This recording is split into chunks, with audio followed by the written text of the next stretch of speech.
మేడ్చల్ జిల్లా మల్లారెడ్డి యూనివర్సిటీ వద్ద ఉద్రిక్త వాతావరణం చోటు చేసుకుంది. యూనివర్సిటీ వసతి గృహంలో నాణ్యత లేని ఆహారం పెడుతున్నారని విద్యార్థులు రోడ్డెక్కారు. నాణ్యత లేని ఆహారం తిని అనారోగ్యానికి గురవుతున్నామని ఆగ్రహాన్ని వ్యక్తం చేశారు. హాస్టల్ ఇన్ఛార్జ్ మహేందర్ రెడ్డి వెంటనే సమాధానం చెప్పాలంటూ విద్యార్థులు ధర్నాకు దిగారు. దీంతో రహదారిపై భారీగా వాహనాలు స్తంభించాయి.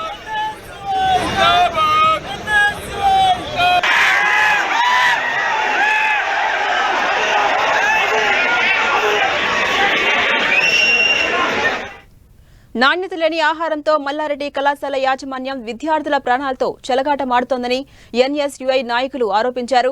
మల్లారెడ్డి యూనివర్సిటీలోని బాలికల వసతి గృహంలో విద్యార్థులకు అందించే ఆహారంలో పురుగులొస్తున్నాయని 3 రోజులుగా విద్యార్థులు ఆందోళన చేస్తున్నా యాజమాన్యం పట్టించుకోవట్లేదని ఆగ్రహాన్ని వ్యక్తం చేశారు.